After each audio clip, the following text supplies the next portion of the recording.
live. What it do? What it do? What it do? What it do, Jezebel? Hey, everything lit over Hey, here. say like you gotta say it like this, lit, cause you got the auto tune on today. Lit. Yes. Yo, what it do, man? I listen. Look. This weekend was lit, right? This weekend was lit. I ain't gonna hold you. I know why y'all all here. Y'all here to see what I got to say about the Ye release. And I'm gonna tell y'all like this. I'm gonna make y'all wait for it. We got a lot of stuff to talk about on today's show. Jezebel was good. Nothing much. Shit has been crazy here in the DMV. I definitely want to start off by saying rest in peace to Antoine. I really What? didn't know him personally, but if you guys don't know what's going on, a young man was fatally shot by the police here in the District of Columbia. This took place on New York Avenue and Mm. Florida Avenue. Um, so apparently, the gentleman fell asleep at a light, or he fell asleep in his car, maybe at a light or something like that. And shit, he fell asleep at the light. Okay, the police pulled up to the car. They then started searching the car with their flashlights, looking Yeah. on the outside of the vehicle. Um, they for some reason they had their guns drawn out, which I really don't understand that part. Yeah. However, the gentleman must have woke up out of his sleep and hit the gas. I mean, he hit the gas and took off. As this guy takes off, the police just let off shots. I mean, they were just shooting, like just letting off. Pow, pow, pow, pow, pow, pow, pow. Hold on, wait. Yeah, so they were just letting off. And they Goddamn. apparently shot the car up until the guy crashed and died. So yeah, that's what's been going on. They were protesting on Saturday for Antoine. This is just, to me, I still don't understand it, and I mean it's heartbreaking. It's Yeah, really heartbreaking. this is senseless because I saw the video clips of that. I didn't know what was going on. They were showing, I guess, the body cam from the officer. Yeah, And I kind of tried to read the story, but it was very vague. I think they said they seen a gun on his lap through the window. Typical the Taco Bell situation when the guy fell asleep at Taco Bell a couple of years ago, and they shot him in the Taco Bell drive-through. yeah, I remember that. So it's like they say they saw a gun, and that gave them cause to be afraid. Now, that's weird. So that gave them cause to be afraid when he was going in the opposite direction. Well, and he was apparently sleeping. Yeah, So I mean, like, I guess what do people expect to do when you walking up on someone who's? I mean, I don't know what his state of mind was, and we don't know really what went down in that situation. But anytime you walk up on someone that started them when they sleep, those situations happen. We're in a yeah, situation in the DMV where everybody is heightened, so I could see him riding around with his gun on his lap and falling asleep in the middle of the night. But man, we got to start being mindful that we are not in the position to just like make loafing decisions and make bad mistakes. Like we gotta kind of like it ain't no such thing as perfect, but being black and young, we gotta try to find that median of perfection, that's gonna get us back home.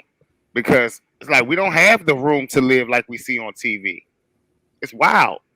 yeah. That actually, I mean, the comments were going crazy. Like some people said, "Well, what did he do?" and all of this other stuff. Regardless of if he had a gun on him or not, there's no reason for you to be shooting at a car that's obviously driving away from you. You know what's fucked up? I mean, like the real bad part is, even if he did do something or didn't do anything, we're gonna never know. And the police are in full control of this storyline. And this is where we are at full blown mercy of we just have to wait and see how this plays out. Of course, we're gonna riot. Of course, we're gonna make our voices heard.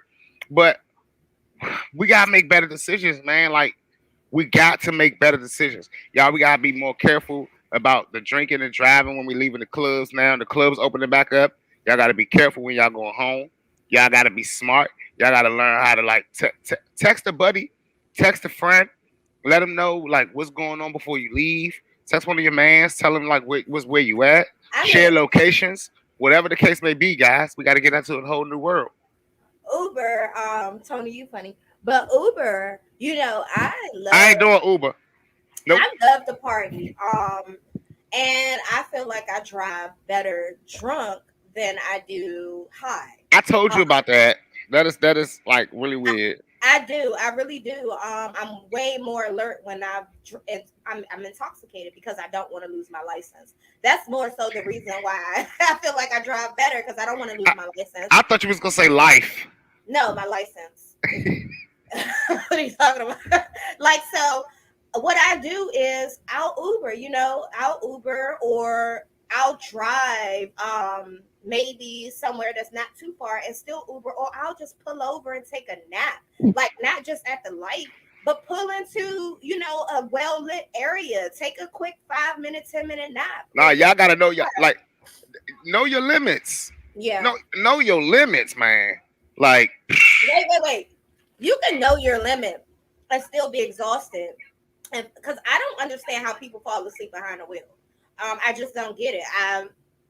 I can mix brown and white, tequila, vodka, and cognac, and I still won't fall asleep. But everybody's body is different. I have literally fell asleep behind the wheel one time when I How? heard those. I was like, "Oh shit! I done fucked up the money." But, but that's the part that gets me is like, even when you're at a light, like I could see myself closing my eyes for a second at a light, but to consciously just let go, like, Yeah, I yeah, mean, man. Like true story. I was driving to I want to say Miami or Fort Lauderdale, but definitely Florida, right? I called myself saying I'm gonna get some sleep early and try to hit the road when it get dark to try to knock off some of that 16-hour ride, right? So I didn't anticipate all my friends wanting to hang out and party. Shout out Funnel. We we didn't anticipate that, and I didn't end up going to bed until about 12 midnight, 1 o'clock. I still had to go to get up at 3 o'clock in the morning and start driving though. Big mistake. Big mistake. By the time I made it to Euphoria, I was done. I was done. I don't even know how I made it to Florida. I know I heard the. I said I gotta pull over, and next thing I know, I was in Florida. I literally like Jesus took the wheel. That's the saying. Jesus took the wheel. I mean, the closest thing I've come to seeing someone fall asleep behind the wheel, my cousin dropped me off from the club. On her way home, I begged her to spend a night at my house. She said no. She got to go pick up her kid. Literally fell asleep about 2 minutes from my house. Broke her nose and some more shit. She fell asleep at the light, went into a guardrail, and that was it. And stuff like that.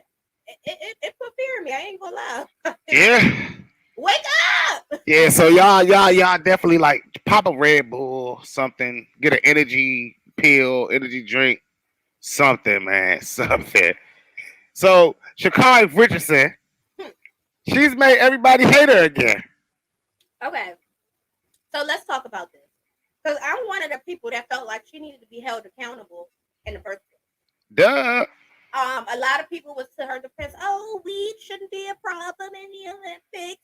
You should still be able to smoke and run. Blah blah blah blah blah blah Smoke blah. and run. But what obviously made this girl comfortable is the fact that people supported her when she did wrong. Smoking weed is not wrong. However, when you're playing a sport and everyone else isn't doing what you're doing, it can be looked at. It could be looked down upon. So had she won, it would. Yes, but We've been on it. We have been on this fight about marijuana for so long. Like, she just made us take a hit. All our stoners were like, we just took a hit. Basically, you're saying you cannot perform at your best when you're doing drugs, and well, we consider let it me drugs. tell you why she won't mess up the stoner community, because she's not even a voice for the community. She copped out and made an excuse as to why she smoked it. So she already was a daggone weakness to the stoner community and a bad eye when she made it like, I did it to cope. as opposed to saying I do it all the time. I know what it does. But the problem with the problem with Sha'Carri Richardson, like you said, everybody just like shit. We all say this, young. If you no longer hungry, what makes you want to be the best anymore? She got smoked dead last, but didn't lose a dime. Yeah, I actually so I be watching Officer Tatum. A lot of people don't like him. He's funny as shit. Who was that? Officer Tatum. Um, Okay, okay. he's a ex police officer. I don't watch anybody with the word officer in front of their name. Oh well, I like him because he's an ex police officer. And he's like a male Candace Owens. Anybody that knows me knows that I like Candace. I don't give a fuck with anybody. So I just want to share this clip with you guys. It's hilarious. It's just hilarious, and like I said, she made weed smokers look really, really bad. So you guys And slow. And she made us look slow. very slow. All weed smokers are slow now. That's the truth. We can't run for shit. She basically made us look really bad. So I want to play this clip for you. And Officer Tatum, he's funny as shit. He's wrong as shit for this, but it's hilarious. Can you see the screen? Yes. All right, let me know if you can hear it. You can hear it? She not smoking marijuana. She not smoking marijuana. She not smoking. She not smoking. She not smoking. She not smoking. She not smoking. She not smoking. This is the smoker. And I'm not saying marijuana got you in last place, but you smoking marijuana, being out of the sport for a month and not competing. Did you see that? Could you hear him? Yes. Not a smoker. She's not a smoker. I Not a mean, smoker. Not a smoker. I, Hey, and look at the Nike logo. like, I mean, he really he had me with the first time I watched that clip. I was dying. I was just dying. So let me tell you what got me hot about this whole Sha'Carri Richardson joint, right? See, old book, they chose to attack people for addressing the fact that she lost. And I'm sitting here like, excuse me, when do we stop acknowledging losers? Listen, everybody talks about losers live off the fact that they get to get talked about one more day. Just one day. Because after that one day, we gotta start talking about the winners. So losers, that's what they live off of. Don't attack us, old book. Well, it's not fair. It's not fair at all that she's getting more shine than the women that Who actually won? won. Yeah. And that's Well, the problematic. thing is, look, the reason why I don't mind her getting more shine is, and people can hate me for this, but don't cancel me, guys. Don't debate me. Don't cancel me. But she's American. As an American athlete, she should get more exposure than the Jamaican athletes who won, because I'm sure in Jamaica they're celebrating them, Yeah. but she's an American athlete, so she should get a. Listen, to be an American athlete on the top level is enough. Period. Right. To- But the thing about Sha'Carri Richardson is, let me put this into perspective how this would work for Sha'Carri Richardson. If Sha'Carri Richardson was already a winner, like already has some belts under her record, some medals, some stuff to talk about on a real professional level, and then it comes out that she's getting ready for maybe her second Olympics, and it comes out that she smoked because of her mom and she lost. No one is going to like hold her down if when she comes back she still feels like I'm the one. Like I did my thing when I wasn't going through something. At my time I did my thing. But this isn't that situation with her. Like you're new. like we don't know you, man. And this is now how we know you. This is what we know you as. And listen, I watched her interview afterwards, and I watched it 5 times in repeat because I wanted to see if she was going to say I'm still that bitch, because she said I'm still that girl. And there was that pause there for that brief second that I knew that Sha'Carri Richardson felt like she was out on the block passing the blunt around with all her girlfriends, and she was about to have her real Megan Thee Stallion moment. And it was awesome, But again, she backed down and didn't know how to handle it and didn't know how to finish it. But that's just, she'll listen. People keep saying she'll be all right. She'll learn. If by she'll be all right, you mean she's already rich. If by you mean she'll learn, you mean that she'll be able to take her money and teach other people how to be great and how to, handle the pressure. Yes. But in 4 years, guys, when the next Olympics is happening, there's going to be a new fast 19-year-old that's ready to smoke boots. And if you came in last place the last time I see you, you going to have to win every race. You're going to have to win every race flat on out. And I mean, you're going to have to be smoking people looking like Sonic for me. I mean, the fact that she has poor sportsmanship, and I really didn't play sports. I was a cheerleader, but that, we don't really do so much. Yeah, listen, like my little sister hate me for this, but cheerleading is not a sport. Go ahead. That's fine. You can say that. We're lit. Definitely that. Definitely.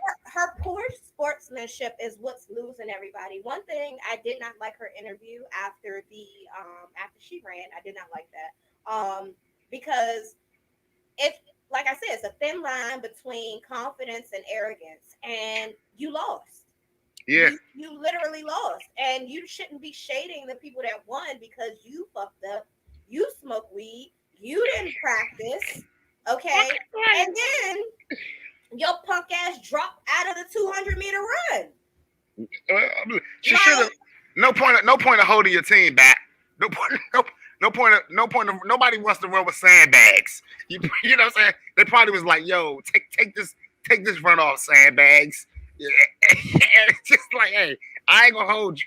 Listen, every athlete that's great, and I'm not talking about like the athletes that just hit good levels and do good things. I'm talking about legends like Kobe, Michael Jordan, Tom Brady, LeBron James. All of them have bad sportsmanship. The hate to lose is what makes them great. It's what you say that defines you, and that's her problem. She don't know what to say. Man, it was horrible, but best wishes to Sha'Carri, because her name is Sha'Carri. Okay. Best wishes to her. I hope she gets her mind right. I hope this shit humble. And not to say she needs to be humble, but bitch, you need to be humble. Like, you need to shut the fuck up and run. Like, all this, first of all, blaming weed because your parent died. I mean, I understand grieving. I've lost a parent, okay? Yeah. So I do understand partaking in stuff that you wouldn't usually partake in because you're grieving. But her friend said she's been a smoker. Like, she been getting high. Like, this ain't nothing new. So obviously, you should know how to carry yourself. I'm not trying to be funny, right? And this is gonna sound so disrespectful, but when you look at Sha'Carri, it says she can roll a blunt. She has a look. I can roll a blunt. Tracks down to her back, all bright, real loud, real happy, and just like honestly, that's everybody. She gonna get classified no matter what, and no matter what, she can't never go back from it. So she got to just do what she got to do. But running, not so much. She not so fast, We with the long eyelashes, yeah. Like, I ain't gonna lie to y'all. Like, what's crazy is so much has been going on this week and last week, and this is just Monday, I should say. But I guess Sunday starts a new week. Yesterday was pretty much like a day of epicness, but obviously Kanye and Drake's beef has not simmered down any. Now tell me about that, because I'm a little bit of a Drake fan, but definitely not a Kanye fan. So you had to do that on purpose. So like honestly, like, I have a message to all of our sponsors and listeners out there. This show, by all means, has no bearing on me and Jezebel's relationship, but it may get a little spicy today. All right? Y'all don't y'all. My mother said that Kanye is for nerds. Okay, so now I want our sponsors to understand something, that this by no means that our show is coming to an end, but the day is gonna get spicy. So let's everyone that's watching buckle in. I can't see the comments. So Jezebel, like I'm in a nice little mansion out here, and I'm on my nice little situation here set up outside. this is cool, but I can't see the comments, so I know anyone that's saying anything disrespectful about Kanye right now, just save it to yourselves. But let me tell you about this Drake and Kanye beef. It honestly seemed to me, it seemed like it came out of nowhere, you know. But apparently the two guys ain't like each other in a minute. And when Kanye told about Drake's son, it was like all downhill from there. At least you respected the fact that his name is Ye now and not Kanye anymore. But I'm an investigator. but nah, see, like this is what I'm trying to understand. Well, this is what I want a lot of people to understand this real quick. This Drake and Kanye beef is like one of the most epic things that you could have in the rap game and non-violent. This is how beefs are supposed to be, you know. Of course, Drake was gonna already tell us about his son eventually, but when Kanye told Pusha T about it, that was obviously like the straw that broke the camel's back because they were working together on an album, Kanye and Drake. But when that happened, it was like, nah, fuck that. I can't trust you. You're a snake. It's because it's because of friends. Like if you beefing with somebody, they you would expect me to beef with them, or that's how. Not in business. Not if we're business friends. If we're personal friends, you damn right. If you my bitch, like one of my bitches, my homegirls, yeah, I wouldn't expect you to beef with people, but I wouldn't expect you to be friendly with Nah, people. listen. In anything personal, in any personal relationship, even if I will allow my friends to separate business and personal, but if I see them on some personal shit, then me and my friend gonna have a problem. You know, it's like you can go work with the people. You can go and be social because that's what you got to do to get paid. But if I see that nigga at your cookout at your house, Oh yeah. it's gonna be a fight. Listen, I already told you I don't fuck with the nigga. So you invite me too? All right. Well, now you got some friends who like to play peacemaker, but you know and they always get a pass at the ass whoopings at their events. They always get a pass. You know what I'm saying? But shit, let's just be real. If I'm beefing with somebody and you my friend, we beefing with them. If you see them and you ain't ready to be on site, you call me and I pull up and it's on site. That's how that's supposed to work. That's not fair though. And the reason I say that's not fair is because I've had friends do that to me. Like, we'll be friends. I'll introduce them to somebody. Then me and the person will start beefing, and then my friends will continue to be friends with that person. So in that instance, you can't expect them to drop whatever relationship that they built with that person just because you had a disagreement. Well, see, like that's a totally different situation because at that point now, that friend has made all of y'all friends. Right. But if you don't know the person and I'm beefing with the person, I tell you I'm beefing with the person, then you go and be friends with that person. Yeah, it's Yeah, facts. That's like, say for instance, I'm just gonna throw some names out there. You know what I'm saying? But if I'm beefing with if I'm beefing with another person at a show or something, and you don't know about it, and you tell me about that show, and then I tell you, yeah, I don't fuck with them niggas. I don't expect for you not to go and do that show. I just expect for you to know that I won't be there. Yeah. But now if it's at your cookout, like I said, or your birthday party, I'm like, hey, what's they doing here? Is it go time? You know what I'm saying? So that's how that situation came along with Kanye, Pusha got himself involved with Pusha and Drake, who don't like each other, and Kanye just in the middle, like, hey, whatever. But this is about greatness, right? This is about greatness. This is about being number one.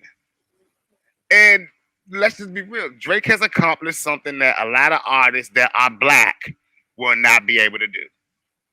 And I want y'all to I want y'all to understand again what I said. Drake has accomplished something that a lot of artists that are not black will not be able to do.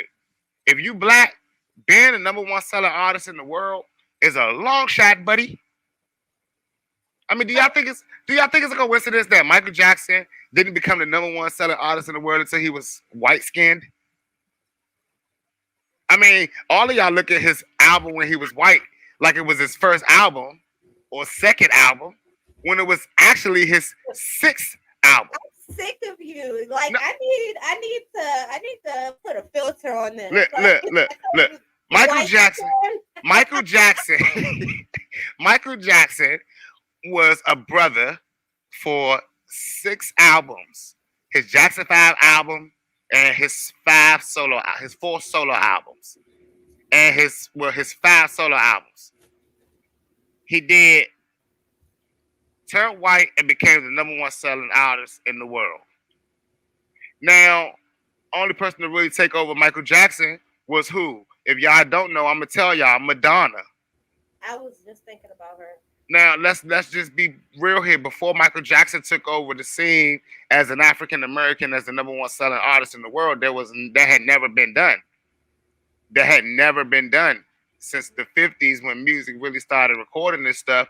There had never been a black man on top of the game. So now in comes artists like Eminem, who now becomes the first rapper to taste the #1 spot in the world as a selling artist. No coincidence. Eminem, we all know Eminem is white. We all know that. That's no coincidence. But years ago, Jay-Z almost touches it. Kanye gets it higher. Lil Wayne touches it for a second. Then in comes Drake. And now he goes to #1 by 2012 and is #1 until Jay-Z finds Rihanna. Rihanna goes #1 and then Drake immediately takes it over from there. And he doesn't concede it until now, which he's still currently the #1 selling artist in the world. Now, I'm going to tell y'all, for a lot of y'all that don't understand what Drake really is and who Drake really is, Drake has Jew in his blood, which is kind of like. Wait. Why is that important? That is important because if you understand the entertainment business, who runs that world? The Jews. They run it. And that's no disrespect to anybody out there. Everybody knows that. The Jews run Hollywood. The Jews run the music industry. They have all the money. You know, I mean, they have all the money. They invested and they put it behind us. They're the creators of Live Nation. They're the creators of all the stuff that you see entertainment that you think of. They created it because they wanted to think of something. And Live Nation is their grandkids because their grandkids wanted a piece, but they wasn't about to give them the record business and the movie business. They said, hey, take touring, take that business, take that art. Do that since y'all like going out to party and stuff. Let's own that. Party on, right? So Drake is now the #1 selling artist in the world. And a lot of rappers don't understand that. You got rappers like G-Eazy, but you think G-Eazy about to take over a Drake? No. Drake gives us. Nah, because see, the thing about it is never again will the world go back to a all-white rapper, right? A hybrid has emerged. Like I said, the #1, music is our thing. I mean, like there are other people, there are other races that are really great at it, and they become superstars, megastars, and shit, right? Because the reason why they become megastars, because this is our thing. This is us. We got the rhythm, the soul, the blues, the jazz, like everything. So when that happens, when a brother takes over who looks like them, because that's why he's able to take over. Because honestly, our people stop supporting music after a certain age. Don't ask me why, y'all. I'm not a psychic. I'm not a psychologist. What do you mean, our people? Who is Black people? Black people stop supporting music after a certain age. I do not identify as Black. Okay? No, that's perfect. That's perfect. However, you still carry the same characteristics and traits. You know what I'm saying? Like, do you know why movies, when they depict a white dad, like really hip and cool, singing and rapping along with his kids and shit, because what they're depicting is the idea that the whites do a lot more to stay hip to our culture. After a while, we feel like we got it. So if it's no one new that we don't care about no one new. If you don't throw them on our radar, we don't care. You think about this: a person of color that does not listen to the radio, does not go out, does not socialize, hangs to itself, will still be talking to you about an album 20 years ago. He'll still talk to you about TV shows 20 years ago. You'll be like, my man, we don't watch that no more. You don't watch Love and Hip Hop? I don't watch that crap. I don't watch that stuff. You know? but the other cultures, because these are what we're presenting to them as time goes on. We're presenting to them as these is our new ways of life. This is our new way of living. You know what I'm saying? Like, of course, all the white people that watch Love and Hip Hop right now, they're watching this saying, this is how the black people act now. This is what we got to do. This is us. Black people watching like this is buffoonery. We don't act like that. This is fuckery. Mm-hmm. And they dismiss it. They don't make it to season 2. You know? But the white people do. And honestly, come on, guys. Look, come on, guys. The only people that needed black people's support was Barack Obama, was Donald Trump. Really? I mean, listen, if all those black people that voted for Donald Trump the first go round wouldn't have voted for him, he wouldn't have been the president the first go round. No, that's true. That's so the only person that ever survived off black support and made it off black support was Donald Trump. Like the rest of us, that small ass percentage is afraid. They turn around when they get in front of that that big multicultural percentage. They be like, ooh, hold up. Nope, too many white people. We're not doing this. You know what I'm saying? They're like, nah, we can't fight with you, bro. We got chill. What they said goes. What they said they like, we like. I mean, let's just talk about why we here. Let's talk about why we here. Like, all you artists out there that change your narratives and change how you act. First, you change for your hood and your area, your demographic, and then you change for the white people. And after you change for the white people, you make 2 decisions in your mind. Which one makes you more money? And it's always easier to answer that. The last person you change for obviously makes you more money. So what do you end up doing to all of the black people? That these were the black people that started supporting you in the beginning. This is what you do to them. I didn't mean to get a finger, but you eliminate them, and that's all they see. You know? Yeah. So who they said Soulja Boy and Chris calls out Kanye. Who's Chris? Chris Brown. I saw those tweets. I mean, they probably mad they're not on the album. Who cares? They don't want to be on the album. Listen, the album was amazing, and the album is going to make everyone who's a part of it rich forever. You said the album was what? The album is epic, and it's going to make whoever was a part of it rich forever.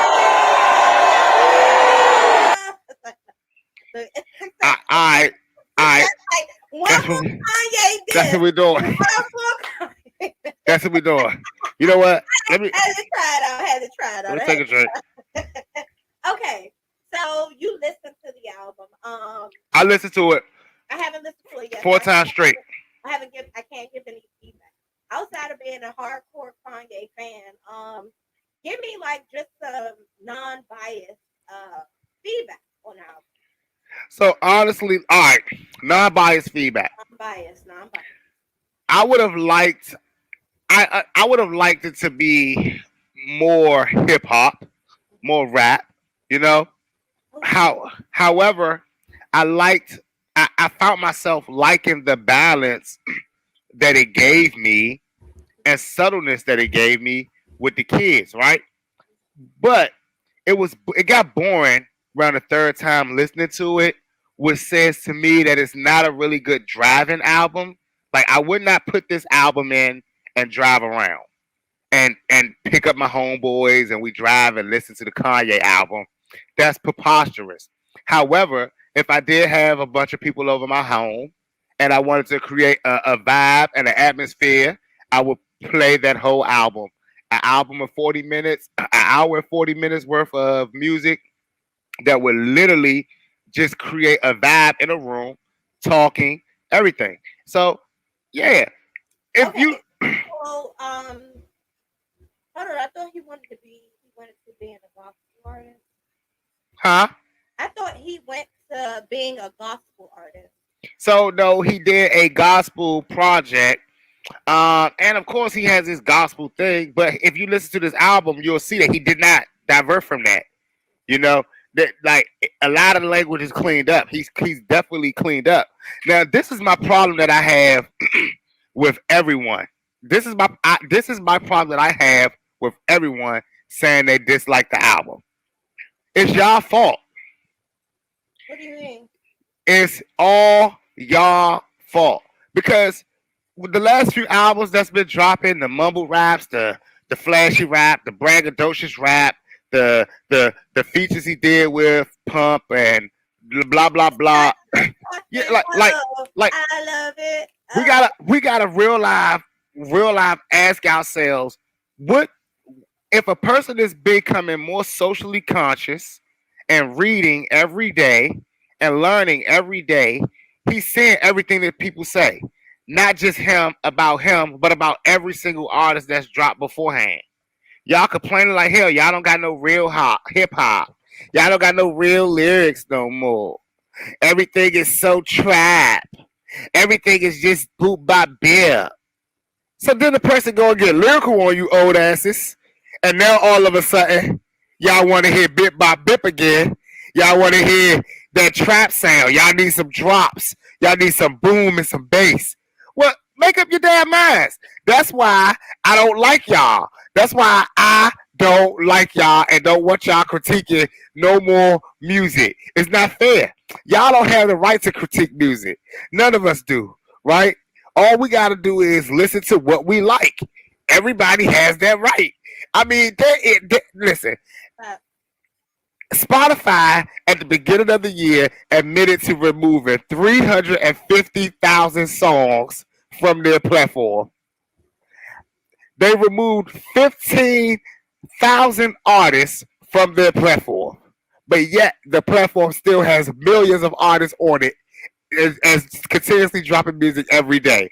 But yet you people want to sit out there and complain about the same damn 10 every day. You you haven't hit that you haven't hit the genre you like button. You can't help it. You can't help it when you pick up your phone and you type in that new single for it to be wherever we talking about on social media. That's the artist you listening to at the time. okay. So he slept in the Mercedes Benz Stadium to create an album. Yes, Nobody. yes. And listen, when you say it like that, like can you do me a quick favor and rewind that statement again and run it back? So he stayed in the Mercedes Benz Stadium to create an album. Yes. And And everyone is mad that the album sounds like stadium music. Are y'all kidding me? Are y'all kidding? what do you mean, like orchestra type stadium music? No, no, it just sounds like music that you would hear in stadiums. If you was going to a production, a full blown production at a show, everything is art. Like if you It sounds live, like how a live album sounds. well, it doesn't sound live. It's more like you can paint the picture with the words. Like if you see it, if you hear the album, you'll be able to put yourself in what he's speaking about in that moment because we've been along for the ride. We've watched the TV shows, we've watched his blogs, we've paid attention to him for the last 3 years or however long it's been since he dropped the project, right? And we know. So when he says something on the album, we're like, oh, he's talking about that on here too. Oh, he's gonna talk about that. You know what I'm saying? Oh, he lived in that house. So this album, when you look at all of the Donda listening parties, they all had themes. He didn't just stand there and perform. There was things happening while these albums were playing. So if he stayed in the stadium to gather to gather this type of vibe and this type of feel for the album, well, the album is going to sound like a stadium production album. I can imagine Kanye walking out that joint, looking at all them empty seats every night, right, and playing this album on loud, and like, damn, this joint gonna sound crazy here for all these people. I mean, like, honestly, there's a lot of rappers that make music, and when you ask them, hey, like, who you made this music for? The first thing they're gonna say is, I made this joint for me. Like, I just tried to, I had some shit I've been trying to feel, you know? Like, I've been trying to get it off my chest. Like, but the thing about it is, a lot of their stories don't be big enough for it to be a production. I mean, like, could you imagine someone putting all this big production in to say, I'm gonna ride with the strap, ride on him down with a stick, kill him, I switch. You know what I'm saying? Like, would you imagine that type of production? I'm selling these bricks all day long. Like, that's the production you put into that. Nah. Why would you expect Amigos production? Why would y'all expect Amigos production on a dedication album to my man's mom, though? Oh, it was to his mom? Well, it's titled Donda after his mom, you know? So, and that was for the people. That was for the people that didn't catch it, you know what I'm saying, Jezebel, because they don't understand, like, if it's titled Donda after his mom, it's a dedication album that he's been talking about for years that he's going to do for his mom. Why y'all thought it was going to be for y'all? Well, see, if I even knew his mother's name was Donda, I would have figured that part out, but I was just about to ask you, did he talk about Jeffree Star in the album? Who's Jeffree Star? You don't know who Jeffree Star is? Nah. Oh, he's a makeup guru. He's only the guy that everyone allegedly accused Kanye of cheating on Kim with. You know what? Ski! Listen, in a few seconds, there'll be some guys with white coats busting in your door. I need you to go with them peacefully. Go with them peacefully and don't make a scene.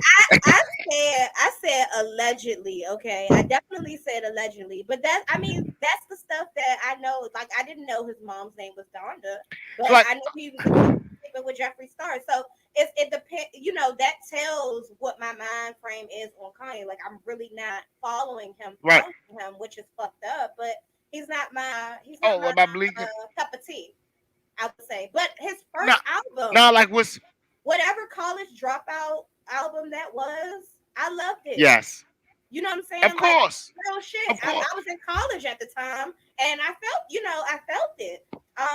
He lost me over the years, but he's a very talented artist. I don't want anyone watching me to think that I don't think Kanye is talented. He's extremely talented. I have correct. On my playlist. But I could go without him. Correct. No, like, the thing about it is, like, this is what I like. This is what I like to point out to everyone that says that you definitely, everyone can go without Kanye's rapping. We all can go years. We could go years. We could go for the rest of our lives without hearing another Kanye West rap song. But let me tell y'all what y'all can't do. You can't go. If you really think about who you listen to, you can't go without listening to Kanye. Because everybody else that you gonna name, if you name any other artist, who you think they run to for production? What do you mean? Like a Kendrick? Kanye touches his. So if there's an article, and I'm gonna post it on my Facebook. But Kanye is the final wash for every single artist in the rap game. That's why he can't drop as much music like all the rappers that were dropping music at the rate that you guys like, because that's how fans work.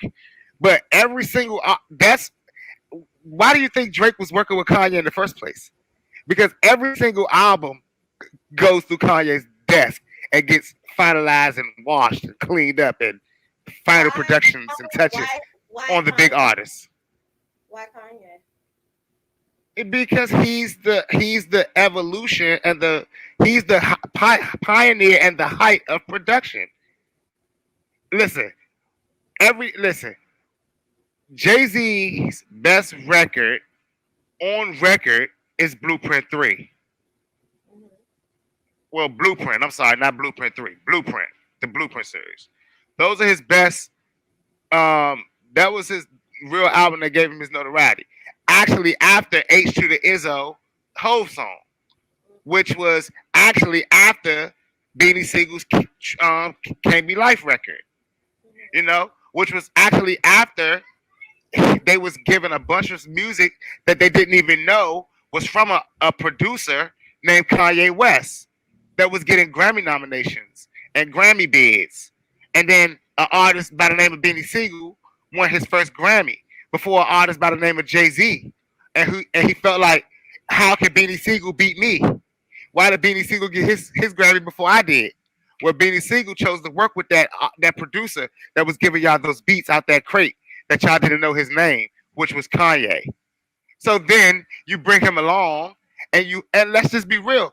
All those albums before the Blueprint, the reason why it wasn't like the reason why those credits wasn't like that was because Kanye was trying to structure his own record deals, you know. But the minute that he put his name on the paper with Rockefeller, he went straight to work, gave him everything. What starts happening? Grammys for Rockefeller. I mean, so let's just go into he starts working with artists like Lil Wayne, Grammy. So everybody he works with, Grammy.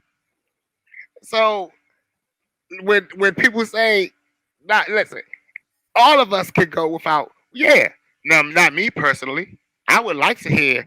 I would like to see that type of genius invest and put that all in himself and stop making everybody else great because they're the reasons why people don't talk about you. It's this crazy. Kanye West is kind of like the unspoken hybrid in the music industry for real. Mhm. You know, but like a I lot of mean, people. that was a great music lesson right there because I didn't even know that he put in so much work as a producer or behind the scenes before he was just so self-centered. I just Well, he only became self-centered at a certain point. You know what I'm saying? I mean, like before his car accident, everybody didn't even know he was working on everybody's stuff. yeah, because through the wire, I remember that song. And through the wire, he was told no. Don't put. That's one of the songs that I'm not even gonna lie. Like Kanye's story in the beginning. So now you're bringing me back on the Kanye side. You know what I'm saying? Like, you're taking me back. Yeah, but I didn't know he put in that much work. Like, honestly, I need to put some respect on his name. You hear me? Like I like honestly like I be telling didn't know I he be did that, but I be telling a lot of people like it's like all right in every type of realm or professionalism there's somebody that is undeniable in the whole process of evolution with that. I mean, without Steve Jobs, Apple would have never modernized and became Apple. You know, I mean, without um, Bill Russell walking into the NBA, they would have never seen that these black men can ball.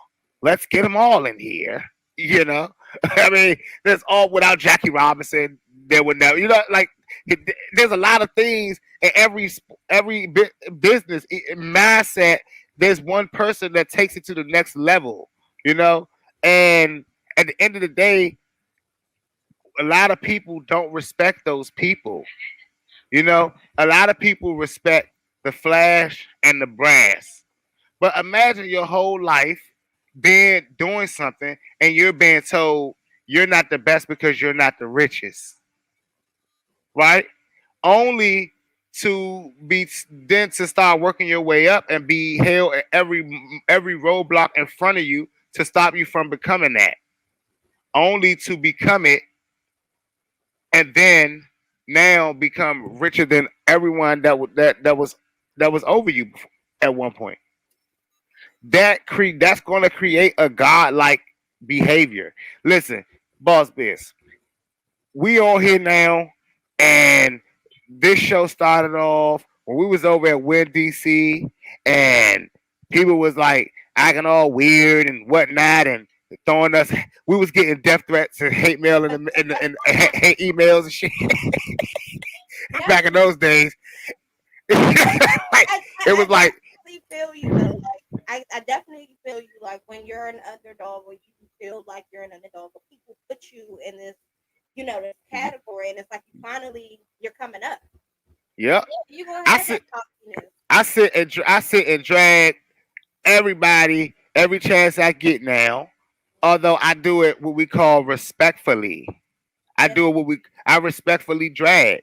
I mean, look at the flex. I'm sitting up here. I'm sitting up here in my chains now. I'm sitting in a mansion, cooling in front of a jacuzzi and a pool and whatnot, just cooling. And half of them, I'm looking at their Instagram and they looking for jobs and whatnot. You know, Shot. nah, like so when people say, yo, Six, you arrogant, or Six, you becoming an asshole, or we not really fucking with you like that no more, I'm like, newsflash, I been stop fucking with y'all when y'all stop fucking with me. Like, so now that now that I'm expanding and exploring my true greatness, I'm sorry, like everyone has to they have to get on board with what it is. I mean, could you imagine? Could you imagine your friends ask you to come back to damn Win DC and do a show up there with them? I mean, I'm here to tell y'all. I'm here to tell y'all. Sorry. Like Win DC, y'all know I care for y'all a lot, but at the end of the day, I don't care. yeah, You know, yeah, no, listen. These people put their foot on our neck. yeah. You know, and I'm not here to throw shots at people, but hey, listen, listen, let's get to the real nitty gritty of why this show exists. I mean, we got on this show to really like start helping artists, helping people. You know what I'm saying? Like really grow their businesses, grow their sales as a business. Now, we just sat here and talked like 30 minutes about Kanye and the Donda album, and a lot of people, which I really don't understand, is this whole show is going to be about Kanye and the Donda album. And what I want y'all to understand is this is how life works, because this is a perfect opportunity for you, all you indie artists, to understand. A few months ago, I told y'all the art of a rollout. Mm, And I told y'all that I was not going to tell y'all the art of a rollout because that costs. yeah. And y'all have to, like, I don't want y'all money, but it's time. And y'all have to really like research this stuff because the art of a rollout is very important.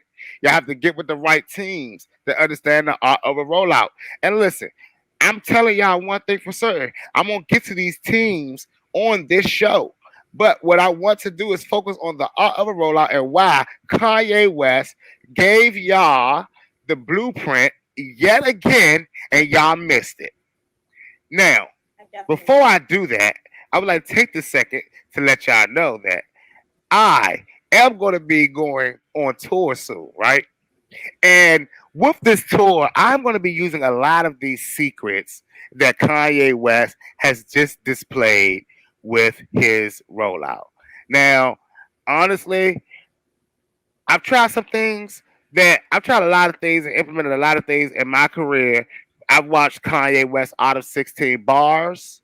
I've watched the Art of Performing and workshops, you know. I've also studied the arts of like how to perform and read the crowd, work the room, outfits that you should wear, color schemes, right seasons. These things are very important that I didn't even know, right?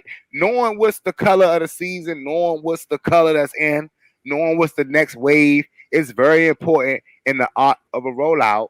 So, but seeing as how Kanye West put out the blueprint and all of y'all missed it, now I decided it is the time to tell y'all what y'all need to be doing with this art of this rollout. Or not really tell y'all because that's not a show, but break it down for the most part.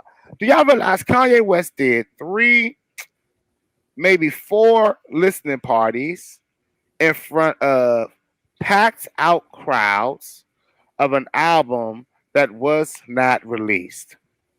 Not only did he have Apple blast this album and 3 million people watched it live, which is a record, but he had these musics already on streaming platforms and submitted and already coded so that he can register these shows in front of these massive crowds of 20,000, 30,000, 40,000, and he ran this whole shenanigans out really until the end of the quarter, and he dropped it right after international royalties was paid out, right before publishing is paid out, and right before writers is paid out.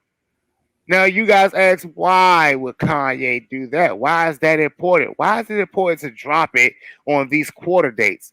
Well, y'all ask where y'all budget come from to promote these albums. Y'all been asking all this time, how can I get the money to promote my album if I'm flat out broke? Well, you're supposed to be touring your projects before they drop. You're supposed to have your music registered before it drops. The dropping part is the fun part. That's the part where you just sit there and you just watch it grow. Now, he created 20,000, 30,000 people in each city to get up in the next morning and talk about his album and how great it was and how great they felt listening to it in that stadium. What did those 20 to 30,000 people do? And if he did it in 4 cities, that's about 120,000 people. Those 120,000 people made 6 million people jealous. They made 6 million people jealous. So what happened with those 6 million people when they woke up to hear the album that was supposed to be released the next day? It wasn't there. And when the album finally did come, what did those 6 million people do? In their little circles of hate, started tweeting, texting, the album is here. Even the people that didn't like Kanye had to go and see why these 120,000 people said their experience inside this arena was so amazing. Well, now you guys have helped move an album on the first week. You've helped make an album go crazy on the first week because if I listen to it all this time, I know y'all did too. All y'all people that say it's trash, you listen. Okay, so let me just interject and ask you a question. So basically, what you're saying is he had these performances, and the album wasn't even out. Yep. So basically, he was performing songs that if you weren't there, you couldn't hear it.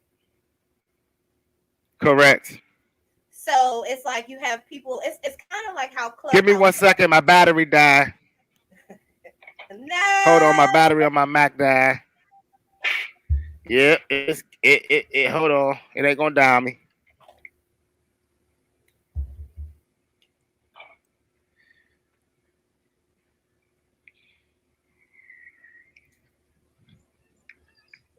Are you looking for your charger?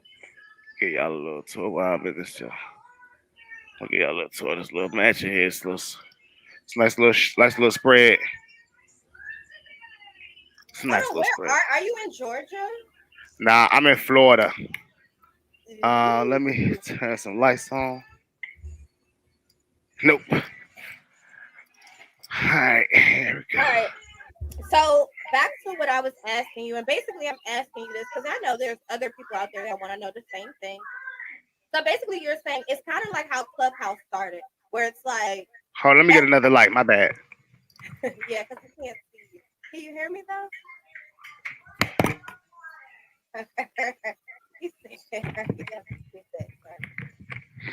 Yeah, that new movie Candyman is dropped. And it was looking a little scary in this motherfucker. I ain't gonna lie. Okay, so basically, I was saying it's kind of like how Clubhouse started, where it was only a select few experienced that. So the more you talk, more people talked about it. It's like the more people wanted to be a part of it. Yes. However, it wasn't available yet. So when it was available, he created like a demand. Like he created like I forgot the word that I'm trying to use, but yeah. It's like people wanted to hear it. Correct. Kind of like how I feel right now. Like, oh, damn, you listened to it 4 times? Okay, well, let me check it out, It was on repeat the whole ride down to Orlando. I'm in Orlando right now. It was a Okay. six hour ride. The album is an hour and 40 minutes, and I listened to it four times. On the fourth An time, hour and 40 minutes for one yeah, album. hour and 40 minutes, and it's a vibe. Like you get it's a radio vibe. It's a radio vibe, and like honestly, I'm one of those type of artists that if I'm working on something, whenever someone like that I consider a big artist, it could be Drake, it could be Kendrick, it could be J. Cole, it could be Jay-Z, whoever, you know what I'm saying, that's big.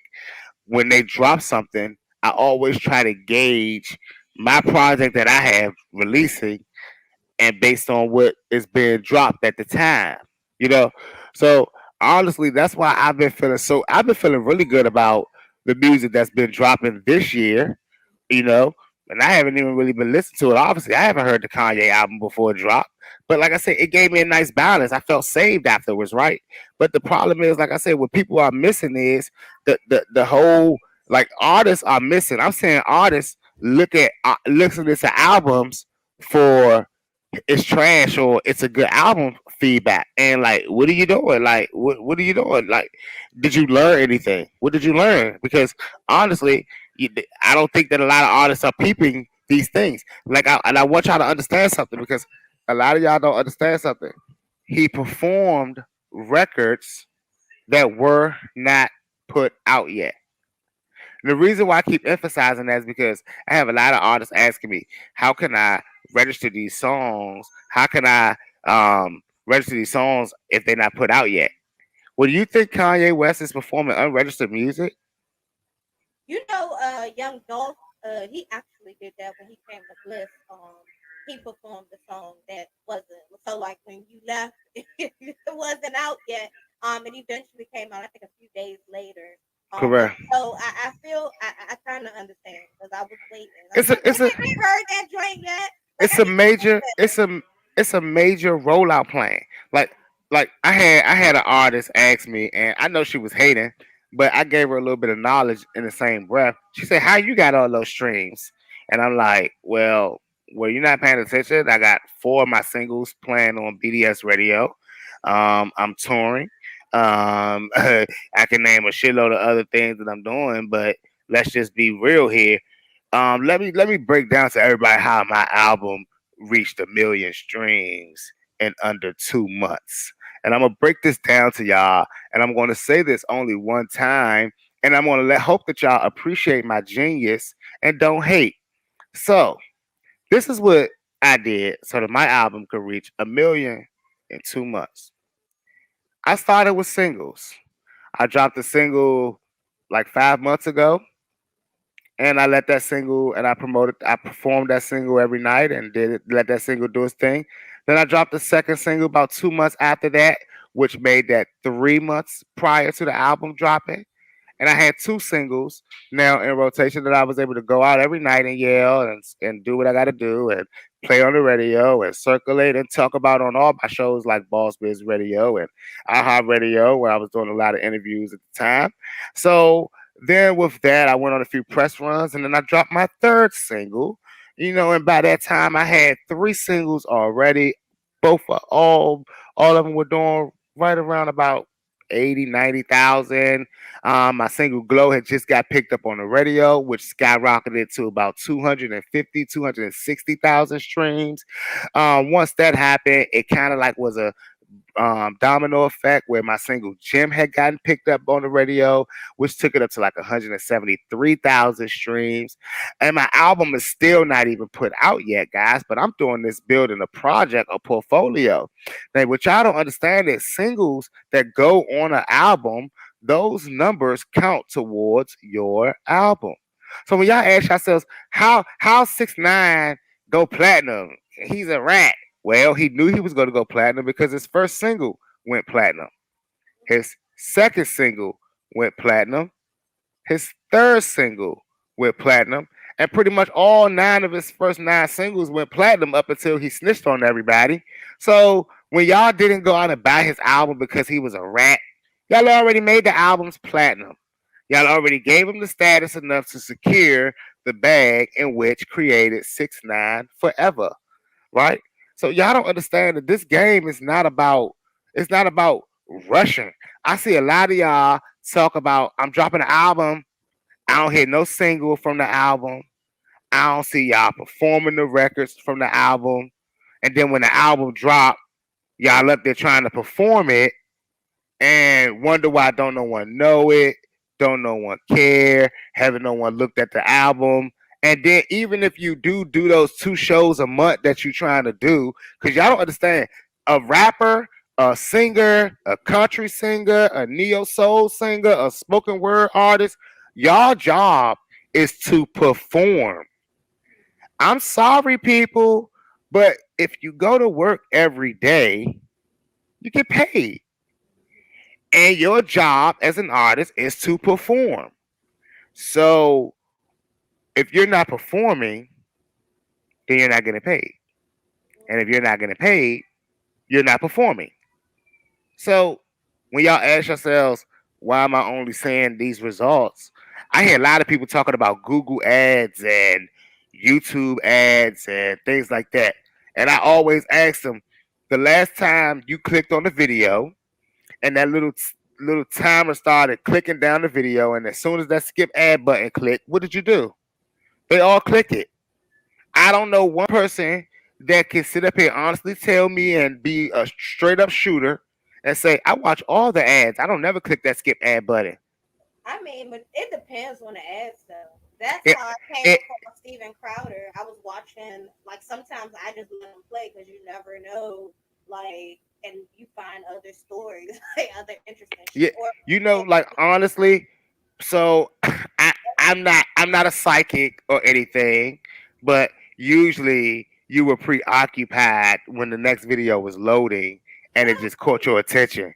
no, it be different ones. The ads be interesting. Like one girl has an ad. It's like how you can have sex while you're on your period. That's how it starts. One Now, come on now. One That's a still look, her ad came on. Look, I was getting ready to hit see, that. It said, "Want to still have sex while you're on your period and it's not messy?" Click this. I was like, "Hold on, bitch, what you talking about over there?" And I sat there and I watched the whole thing. now I'm not I'm It be different shit. Steven Crowder, it was like changed my mind, and he was basically like, there's only 2 genders. Change my mind, and it was a transgender on there really getting mad. Jezebel. You know how Google ads and YouTube ads work. What? What are you searching over there? I don't know. Hey, hey, y'all, listen, I told y'all today, everyone is watching, I told y'all today was going to get spicy. Now, I did not know that was going to be said, but I don't think Jezebel knows that it works by your search engines and But then it I'm starts. not searching that stuff. I'm You, not searching that stuff. I'm not definitely not searching how to have sex while on my period. But nah, but you over there going crazy on that search engine, though. okay. But a lot of these artists are not going crazy on their search engines, and that's what's the worst part. Like honestly, I don't even think that they even know what the real deal is. Like I'm watching artists do some real crazy shit right now. I'm watching artists sign with labels that are not real labels. I'm watching fake labels talk like they got the game plan, they got the sauce, they got the juice, and I'm like, wait a minute. I had to ask this one exec, and he's a good dude. So if he is watching, I don't want him to think that I'm saying he's a shitty dude. But he's a good dude. But I had to ask him, are you really serious about what you're saying? Or are you just trying to get attention on Facebook? Because I don't know if you can really be serious with what you're saying. And I mean, like a lot of things we can definitely tell when you're trolling, but a lot of things we can tell when you just dumb. So Jezebel, I wanted to ask a question. Like, are people really dumb in today's world, or are they just playing dumb for views and likes? I think a lot of people play them. And that's the new wave. Is that the game plan? Is that the new thing now? Because it's like, why are we trading knowledge, which we always the saying, knowledge is power. Why are we trading knowledge to look a certain way? I could never sit up there and spew dumbness just for likes. I mean, I can spew comedic stuff, but I can't just say to myself like, "Hey, artists, don't don't put nothing but music on your social media page," because no one's. If I go on your page and see other things besides music, I'm not gonna take you serious. You don't believe that? No. I do. So I'm gonna tell every artist. See, you're looking from a promoter and like a fan stand. I mean, not from a fan standpoint of that artist. You're looking from a business standpoint, right? But I'm the looking from both. Like, mm, okay. Wait. You're right. You're right. I am looking at it from a business yeah, point of view. It depends on what it is. Like, there's some female. Okay, so there's some artists out here. I don't want to see you like really like doing the greatest OnlyFans and shit. Yeah, you doing don't want to do. Yeah, dumb shit. You know what I'm saying? Like, even with this whole new TikTok wave, like when I'm seeing you do shit that doesn't include your music, I'm like, what are you doing this shit for? Like, you know yeah. what I'm Half of them are not artists. Anybody all of those artists that's on TikToks doing dances to other stuff that's not their songs and shit, doing like, all that shit. They're not real artists. They're just TikTok. for my females, when I see you, like, it's nothing wrong with taking provocative pictures, but when I see you taking pictures and just pulling your pants down in the club, and it's not even if it's to your song, it's still Nah, when it's not distasteful. when it's not to your record, if it's not to their record, they look stupid. I hate when listen. Every time I see a female rapper twerking in her video to someone else's song, I lose my mind. It's like, why? Like, why aren't you promoting It's your stuff? because they don't have that. They don't have that fear level is already there. You know what I'm saying? But those are not artists. Those are not the artists that we're talking about that's going to make it. You know what I'm saying? And why I say that it's not fair to tell artists. And really, you're telling only indie artists this because I know you ain't gonna tell Snoop Dogg or you ain't about to tell Future. Hey, Future, I haven't seen no Future. Everybody go to Future page that's watching this show. I challenge y'all. Future keeps one post on his Instagram, and every so often he takes down that one post and adds another one post. Mm, okay. But y'all take Future serious. Well, Future's at a peak now. It took time for him to get here. Let's use Shelly the MC for an example. Listen, let me tell you why we can't take Shelly the MC serious. Like No. I like Shelly. I met her one time in person. Now let me tell y'all this story, right, about Shelly. I wanted to book Shelly for this show that I did, right? And Shelly had no idea. Shelly didn't know that I wanted to book her. I was strictly going through her management team at the time, and her management was throwing me out some ridiculous ass numbers to book Shelly. So I called some of my other promoter friends, and I was like, "Have y'all heard these numbers that Shelly's charging?" And all of them laughed me out in the chat room, like, "You get your rabbit head ass out of here." You know what I'm saying? What I'm saying, Mo, you lunching, Mo. Leave them dippers alone, Mo. I was like, "Nah, I don't mess with no dippers." Like, what y'all mean? Her manager just told me that she wanted 2,500 a show. He said, "I get a bitch 750." I said, nah, 750. They said that she do walkthroughs for 750. You know what I'm saying? And then my other man said, "Shoot, I give her 200 and a bottle." I was like, "Whoa, Shelly," she, you know what I'm saying, like that, right? So I was like, you know what, like, nah, I'm not even gonna book her. You know what I'm saying? I ended up booking her artists that were under her at the time. What ended up happening was obviously Shelly being the supportive friend that she is, she comes to the show. So now Shelly being the supportive friend that she is, while her friends are performing, she couldn't let them have all that crowd by themselves. She had to grab the mic. I ended up getting a free Shelly performance, dog. And that's how you do it. You give them something to come to. They're gonna want to perform when they see that crowd lit. They ain't gonna want to turn it down, right? Yeah. But what Shelly is, Atlanta did that to her. Atlanta did that to her. And Well, honestly, they turned they took her drive away from the music. Plus, her when she lost her mom, she went all off the Richter with us a little bit. She went off the scales a little bit. But ah, uh, I mean, so yeah, people say they don't take her seriously because she don't really post. All she posts is like provocative. OnlyFans. Yeah, Yeah, and that's all. She, and So I guess that was my example of that, like stuff like that, like it throws your fans off. Like, but if you're doing it and you're creating reels with your pictures, with your music, it makes sense. Like honestly, So, I think she just came out with a song.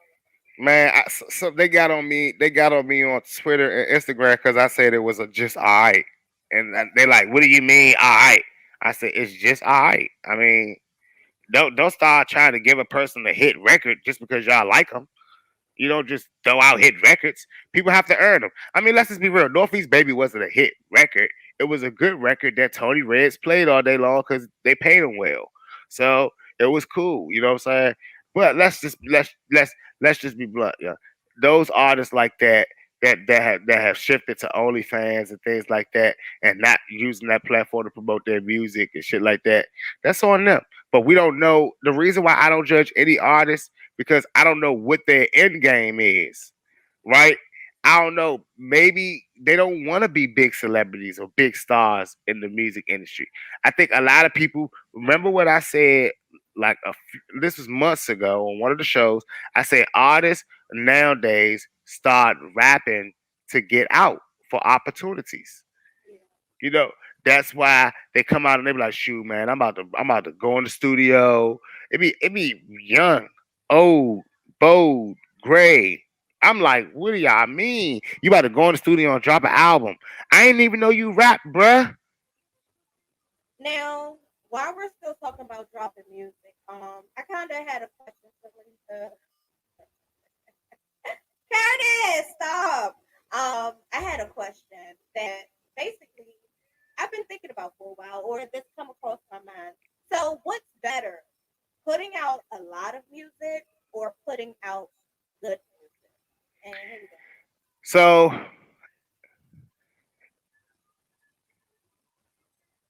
so security. All right. So the thing about it, you got to ask yourself two questions, right? Mhm. Are you an artist trying to get paid? Are you an artist trying to stay around for longevity? Now, the thing is this: if you're an artist that's trying to get paid, and you found out that you make let's I'm gonna keep low numbers because I'm not that good at math, right? But if you're an artist that's trying to get paid and you realize that you got paid $100 when you made a song, you made another one, somebody paid you $100, you made another one, you made another $100, you're gonna keep making songs to get $100. You're not gonna think about the idea of if I make it better, they'll give me $500. You're content with saying I get $100 every time I make a song, so I'm doing this. Now, real artists that are in the game because some artists really do just love music and take that time and they get paid bigger for that. They get paid more for that. So that's why when you see an artist maybe not drop an album, but for like every year, every 2 years, usually that artist that does it, he's touring that first album. And that has a lot to do with, again, people, that has a lot to do with the budget that is put on your first album and the budget that's put on your second album. So if you walk into most deals will say to you, you have to sell a certain amount of units before you can get another budget that may be set higher than your previous budget for your next album. And a lot of artists, what happens is in the music business, let's say for instance, you're supposed to give a one album deal, and that album is supposed to sell. Let's keep it low numbers again, 100,000 units.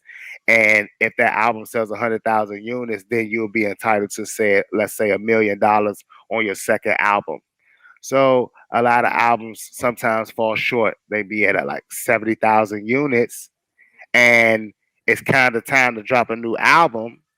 But what is smarter?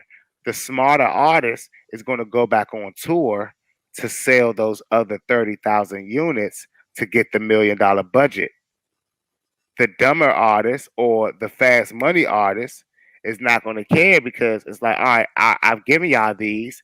It made 70,000. It doesn't matter. Here goes some more, you know, because at the end of the day, you're still getting paid, but they always ask themselves when they go to the label and say, "Man, I never got that $1 million.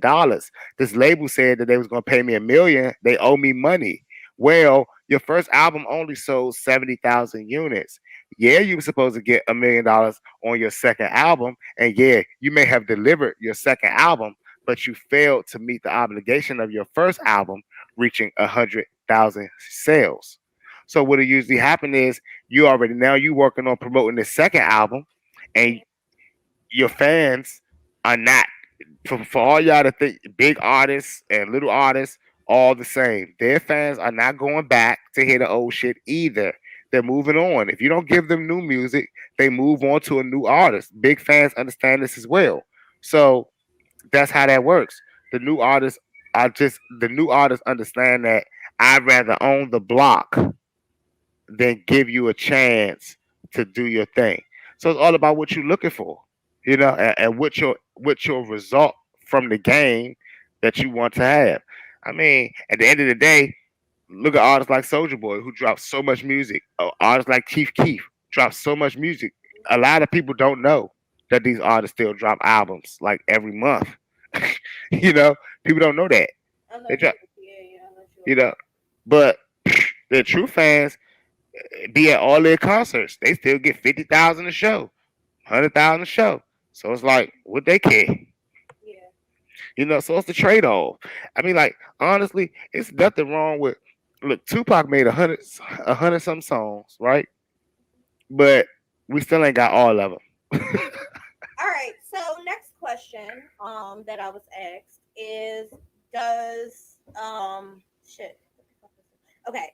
Does including your music on TikTok videos, Instagram Reels, Facebook Stories, and I forgot the other one. Those count towards streams? Yeah, and you get paid. Whoop, did it. A lot of people don't know that either. That's why I'd be more flabbergasted when the girls be twerking in videos and not their music, Mm. trying to be seen, And I really don't like when I see the male rappers flexing with other people's music playing. I don't never post a video if there's no music in the video. If it's any music, it's my music in any video I share on my story. I don't give a damn if I share a story. I'm still posting my music on that story. But again, like I'm so there's a few people like me. We're all called business men. I like that though. I do definitely. That's one thing. I pay when I seen you doing that. At first, I didn't understand.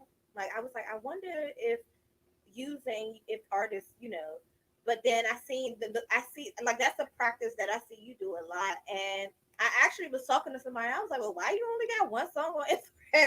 I know they was like, bitch, you don't know shit, but I was just like, because I thought it was normal for everybody to have. When I type in your name, it's like I gotta. But some artists, when you go on there, it's like just this one song. Then I go on Spotify and it's a whole album. So Yeah, that's why don't they put their music on these platforms like TikTok or Facebook Story? honestly they don't. So listen, if every artist knew how to, every artist would, but they don't know how.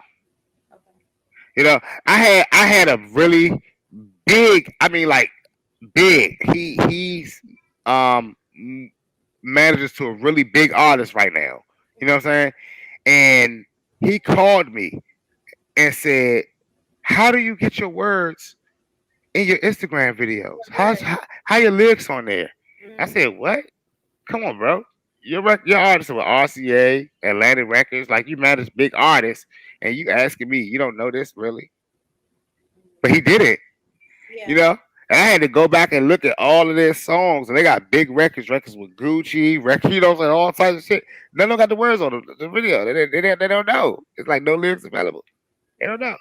They don't have big artists still make the mistake of not putting their bios on their stuff. They still I make the see mistake. that a lot. I see They that make the a lot. mistake of assuming you know them. Mm. Everybody know me. It's like everybody walk around feeling like it's back in the day. What's that old song we say? Everybody know me. It's like I'm a superstar. It's like that shit like that, right? Everybody think they're a superstar right now. Because honestly, there is no real superstars anymore. Okay. Like everybody just like, ooh, I'm a superstar. Because nobody want to hurt nobody's feelings no more. So everybody gotta say, you a superstar, baby. Yeah. Good job, bro. You the best. Because the minute you don't, you a hater and you can be canceled. You can't. We can't tell a man basura without it being hate, and we can't. You know what I'm saying? And like the thing about it is, now I don't even think people even say something is trash unless they want to be seen. It's like if someone comes and say, "Yeah, boss, I listen to Boss Biz every Monday because it's lit." They people may be like, "Okay," but then people be like, "I hate Boss Biz Radio. It's trash." And it was like, "Yeah, it's trash. It's trash. I hate it too. I hate it too." So like what somebody told me your music is trash, bro.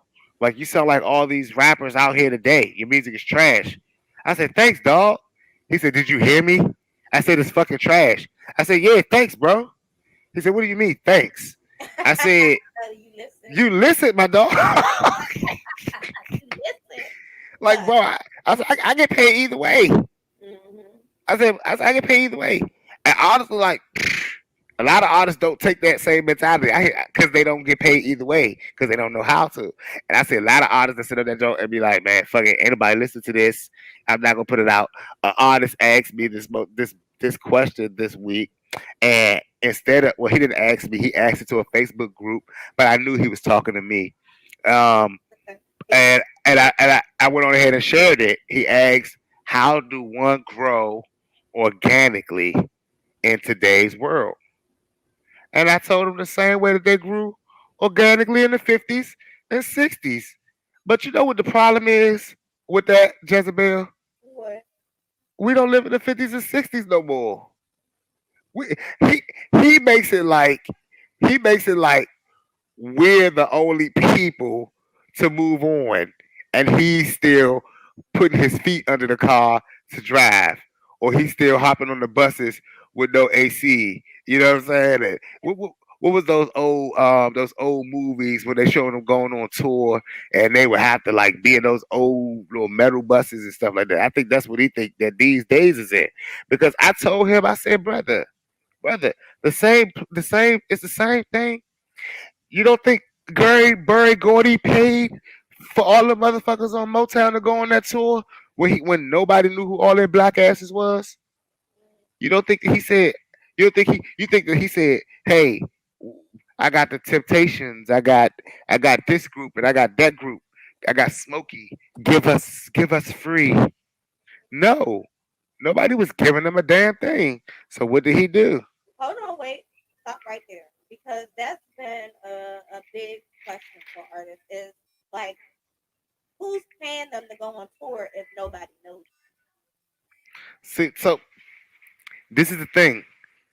What every artist don't understand, and I need y'all to understand something right now.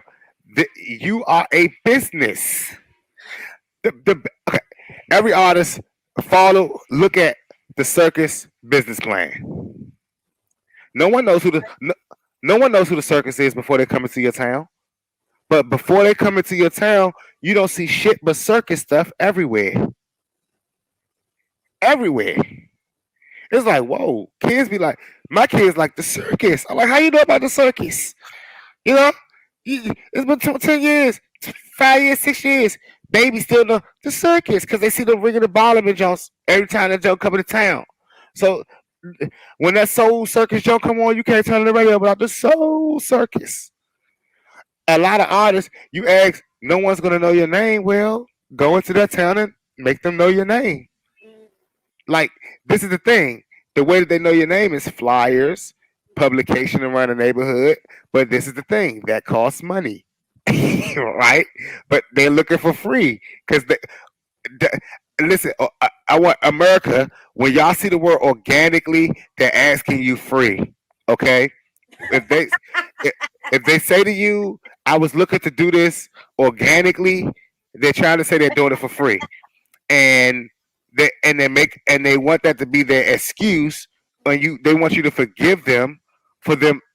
I guess that's some kind of grind. They think they're on some type of grind because they're doing it organically, but they're dumb. They're not doing. It's not the word organic means to get out and grow with the people without any additives, any boost, any public and companies behind you.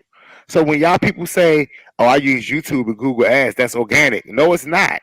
The machine that you're using is YouTube and Google to promote your thing. And those bots that Google and YouTube are using, when you press those buttons to say, "I rap," "I make chill music," "I have a energetic vibe," because I know how the buttons look when you make an ad. So don't sit up here and try to play me. And you say, go to West Virginia and give me the DMV metropolitan area, and it tells you now that's $3. And then you say, "I want 50 people to hear today," and you look and you see that that's on $1, and you say, "I could afford $3. Go to 100 people a day." So now you're telling that computer, that algorithm, that machine to compute to you 100 people a day in this area, and hopefully those 100 people pay attention and like what I'm doing. But yeah, you want to get on here and say that you're doing it organically. No, the organic days are over because the organic days left artists complaining that they was getting screwed, they wasn't getting paid, that labels owed them money. When labels was saying, "Nah, nah, motherfucker, you went in that town, but we paid for the bus. We paid for all the flyers that all the people saw when you pulled up in town. We made sure the venue had all the security. We made sure you had the best sound man at the show. We did all this." So yeah, you may have been moving organically, but behind the scenes, my guy, it was a whole organization and a whole lot of things that was had to be done. And all those things cost. And when you ready to be the boss, you pay for those things yourself.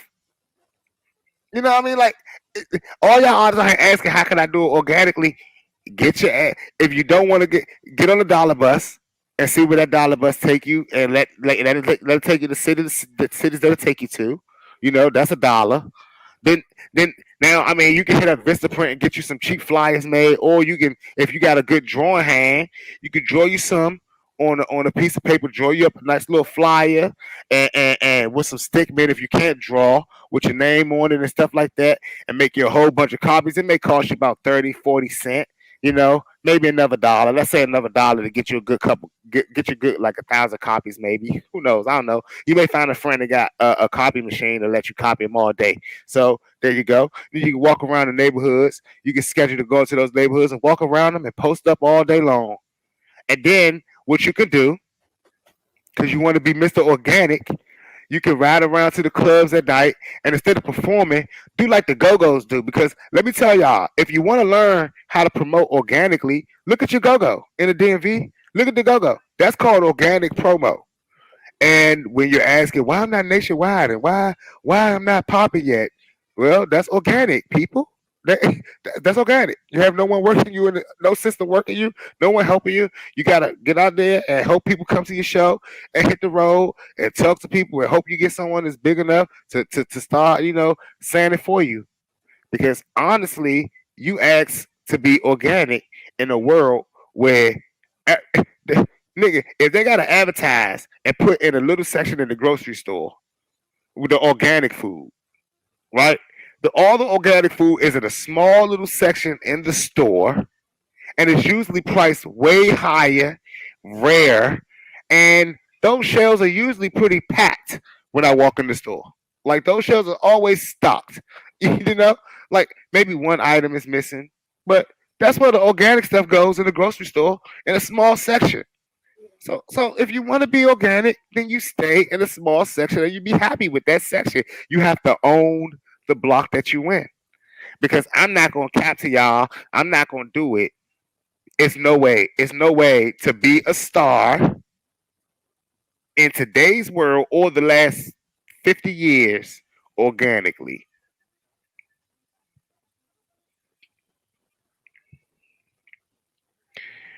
because at the end of the day, it's gonna cost you.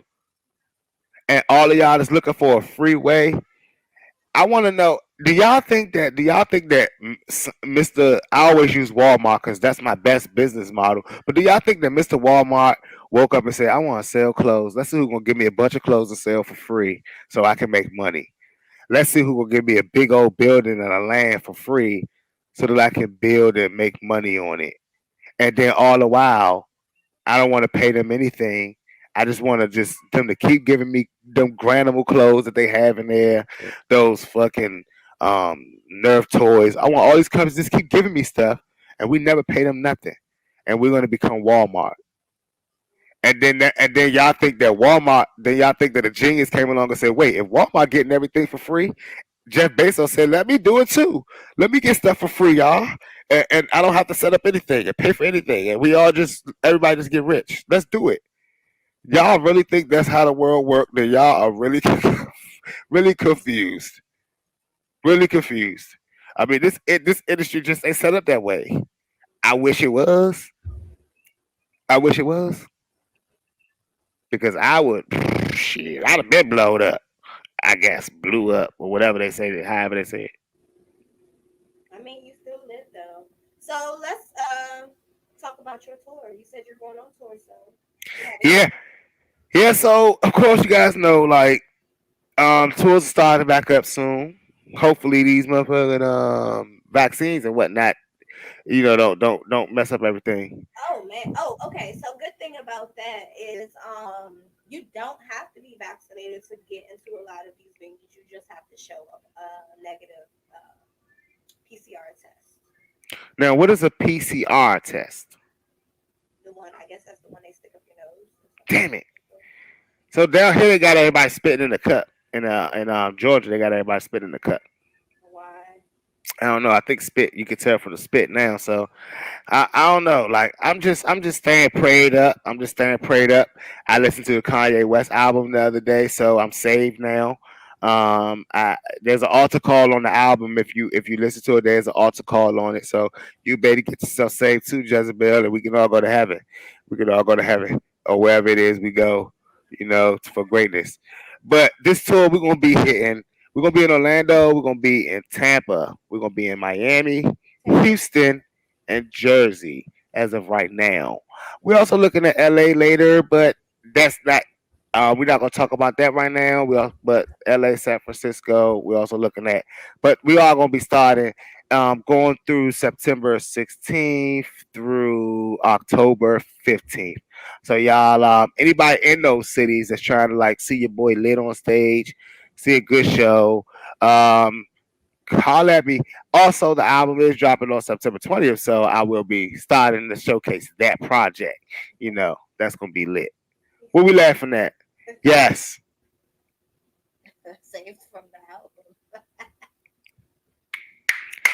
I recommend it all, y'all. I recommend it. So I'm not gonna lie. Drake's album is dropping September 3rd. That is, I believe, Friday. So if y'all don't know, y'all should listen to that. I plan on dissecting that album song by song. Now, of course, at this time, like we always do at this time, I go for mine because I got to shine. Now throw your hands up in the sky because we got a good Huffington Post report this time. What happened? I got to start it off early because it's a two-parter here, and it looked like my baby girl done woke up. Looked like her hand done fell asleep. Oh, Aw, what's wrong? What's wrong? Go tell mommy. She don't want to tell mommy. daddy. Oh, hold on. Let me take her to her mom, y'all. Give me a second. Stop. All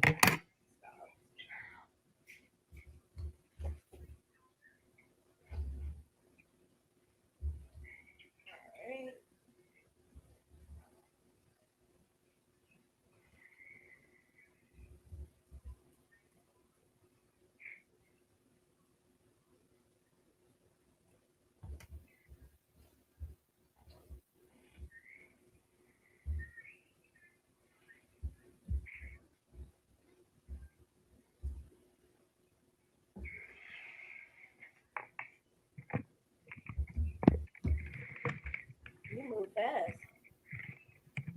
Just another day. Just another chance. You move really fast. It was like you zoomed and then zoomed right by. Yeah, just another chance to be great. So that's just like what was I at? I'm sorry. You were saying the Huffington Post. Yes. So I'm gonna tell y'all this is gonna be a two-parter because I told you guys I don't know how far back that y'all go with this Huffington Post, but when I first started this Huffington Post back in my days, I gave y'all a story about how Orlando stood me up, and I would never, ever, ever go back to Orlando. Mm. Well, I came back to Orlando, guys, and this is a two-parter. So I'm gonna give y'all the best part because I'm saved now. So I gotta tell y'all the best part. I was just walking, minding my business, y'all. Now Mhm. remember, I told y'all when I come to Atlanta. I mean, when I come down to Florida, I bring my own stuff because Orlando had put a bad taste in my mouth when it comes to the weed. Okay, and pause just in case anybody gets weird. But they made me feel real weird about their weed down there. I waited 2 days for a weed man that never showed up, and I just had to go ahead and get on my way. But I came back down here this time. I still brought my own gas. As you should. However, I was walking and just minding my own business when I got approached by this weird fella, a weird, peculiar fella, standing in the dark. He says, "Hey," now mind you, y'all know I got PTSD, so I turned around quickly and I said, "Yeah." He said, "You don't need no gas?" Now, immediately, I already had gas, so I said, "No," and I kept it moving. But then I thought to myself, I'm in Orlando. Mine I is need something for the Huffington Post. good. It's been a while. Let's see. Let's see what happens.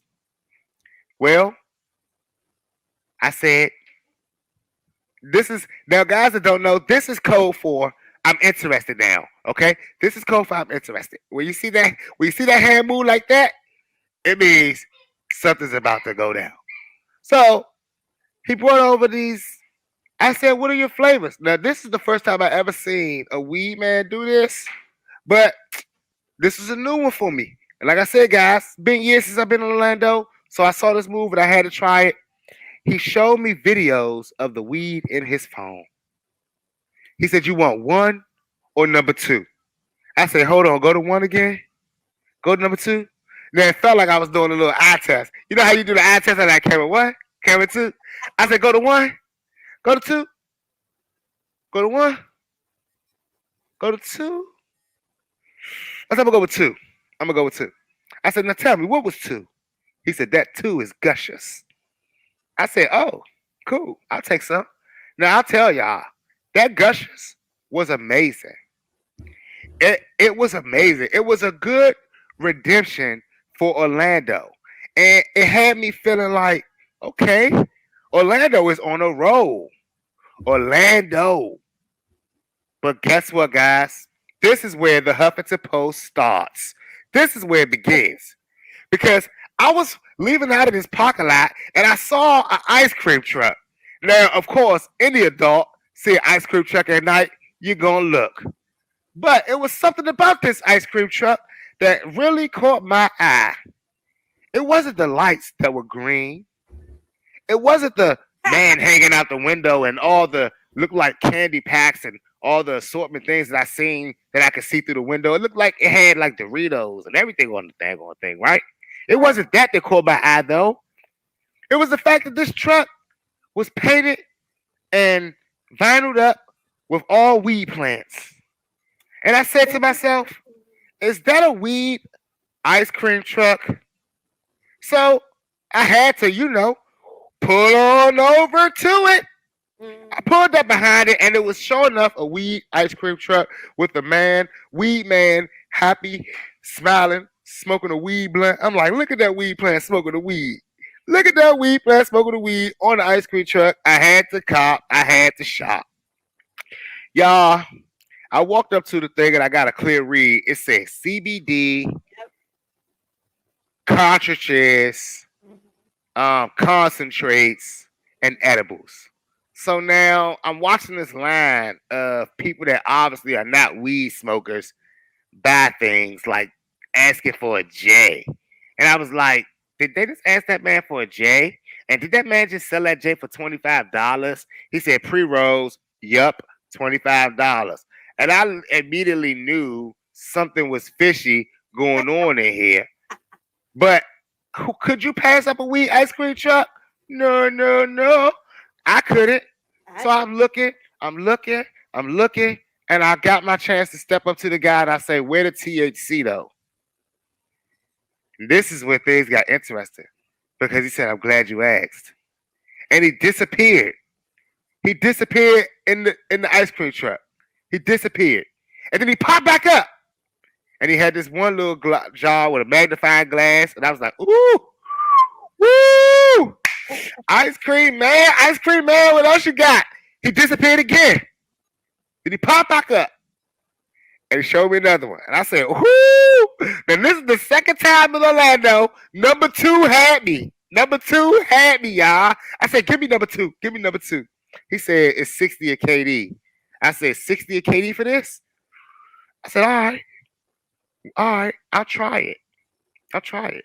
I said, you mind if I get a picture so I can know what he looked like? Right? So I got the picture, went home, and I was happy because the bag even looked cool, right? The bag even looked cool. But I'm going to tell y'all something because this is the Huffington Post, right? This is the Yeah. Huffington Post. Yeah, but sometimes you switch it up on us. This- So I'm over this- here like This isn't the Puff the Magic Dragon Post. This is the Francis the Law Post. I got to tell y'all, he tricked me, y'all. He did not give me what was in the damn cup. So I got to tell y'all this. Now, I didn't think to look into it because when you leave the ice cream truck, when I used to get my ice cream from the ice cream truck, I used to always get the Candy Cinnamon Crunch. That was like my favorite ice cream to get, the Candy Cinnamon Chocolate Crunch. I would get it and I would run to my front and eat it because you would have to eat it before the ice cream melted. So I would run to my front and eat it. I never, not once, got to the center and that candy bar was not there. So I have a real good trust for the ice cream truck. But that guy ruined it for me. Not only did he ruin it for the weed ice cream truck, but he ruined it for ice cream trucks everywhere.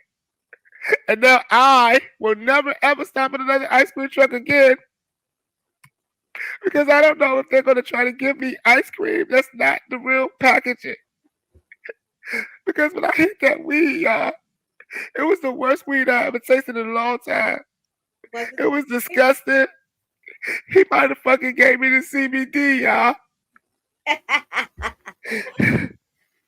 So, I'm here to tell y'all, if you ever see anybody selling weed out of an ice cream truck, don't buy it.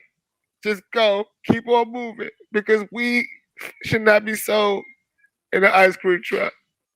That's today's Huffington Post. Now, I gotta get on you because Miami has ice cream trucks, weed trucks all over the place. And I just never, every time I go up to it and I see CBD, I'm like, even the little cars they be in, and they be like, yo, I got gas. I'm like, no. Because I got in Tampa when I lived in Tampa in 2012. This person had all these little jars of like, I mean, the weed looked so good, like, oh my gosh. And sometimes it smelled so good, like made my mouth water. I don't know if it was CBD or just huff. Like I would just be smoking it and nothing. So Florida all around. Yeah. I gotta just say it. I had that after I smoked it. Like I don't usually do this because I usually don't care. Because the gushes I got was really good, like really good. I actually have a J that I'm going to hit in a second after the show. That's what I was hitting before the show, so my eyes is really kind of low. It's really good. But I had to Google the weed laws here after visiting that truck. And I asked myself, what is the weed laws like in Florida? And I Googled it. And it's all illegal down here. So He definitely could have gave me CBD. You know, it's highly possible. You know, no pain, no gain. He didn't know that he'd end up on the Huffington Post. Um, about 4,000 people are going to see this, buddy, and you're gonna have to answer to yourself. You're gonna have to answer to yourself. And if, if any avid Rolling with Success listeners are out there, you know, if any avid Rolling with Success listeners are out there, y'all know now, you know. And I'm a post the truck. I'm a post the truck on my social media so that if you see it riding around and you want to throw an egg at it, it's all right. It's all right. So Jezebel, That's a tough one. That's yeah, definitely a tough one. I ain't gonna lie. I ain't gonna lie. I gotta get this in real quick before we go. I wanted to save this part for last because I want people to understand this is something that I really need y'all to understand. Y'all artists have to stop paying these labels and managers money to do their damn job that they are not doing. All right. I had to say that like that because I don't think y'all understand what I'm saying to y'all. Managers and labels get paid off of work that they do. A label is not going to sign you.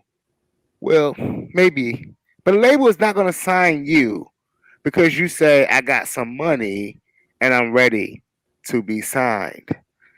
That's not how things work. A manager does not ask you to pay him a monthly fee and he can get you off the ground. I'm going to tell y'all something right now, and I want to get y'all this because I need y'all to understand something.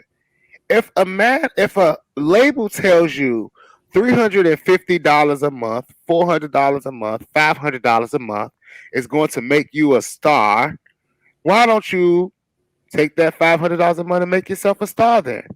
Why are you giving it to this label that has not one star on it, but they're telling you that they can make you a star? So wait. So labels charge people No, to sign fake, them? fake ones, fake ones do. Fake labels do. False labels do. What we also call false prophets. You know, false, fake fake labels are like the churches that keep standing up and asking for the building fund, and they know they're not about to build the fund. They know they're not about to build the church. You know, you walk into the church for 10 years and be like, Pastor, I thought we had a daycare here, and that's why we was giving up the money for the daycare. And the pastor tell you, well, we still got to get approval from the city. And once we get approval from the city, we're gonna be prepared to build, but we're gonna keep taking these funds to put a new roof on the church. And that's what the labels, that's these record labels that are coming up and saying, pay me $350 a month. This is what they're saying to you. This is how the pitch should go. They say, look, so here at Fake Ass Records, it's $350 a month, but we need y'all to keep on paying because we are going to be building a new studio. Once we get that new studio built, we're going to be putting all the artists that's under this label in the studio.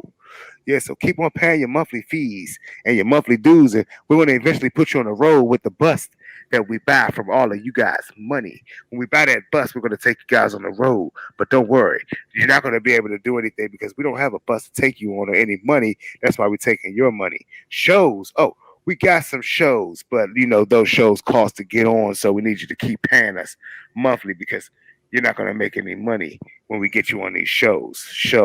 That's actually how the churches sound when they keep doing the little building fund, and you walk in there every week and you don't see a new door, a new wall, a new roof, or nothing. So these labels are doing this because they're asking you to build them, you know. And honestly, it's not even they ask you to do that. I want to stop taking the nice route with this, and I want to tell y'all straight up what it is. The last 3 years, people have sat back and watched your desires to be on. They've watched your lack of knowledge, and they've watched your willingness to pay for anything to be great and to be better than your counterparts. So they promise you these things and they take your money and they all sat together and said, we could do this. We could do this now. I mean, come on, guys. The old promoters, well, the old rappers that became promoters because they couldn't rap to get on. So now they became promoters because they're going to tell you how to get on because they never could as a rapper. So they're going to tell you how to get on at the shows they promote now.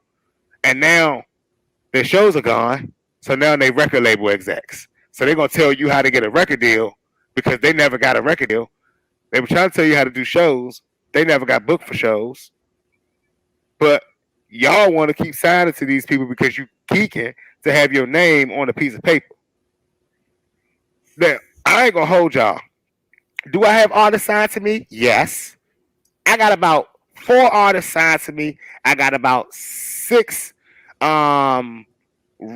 producers signed to me, and I got about 23 songwriters signed to me. When I'm talking about signed to me, I'm talking about I own a publishing company and I publish all of these people's music for them, and they all make money. They all live happily ever after, right? Out of that, maybe four or five of them are serious about like trying to go to the next level. The rest of them just don't want to be broke for the rest of their life or don't want to work for the rest of their life, right?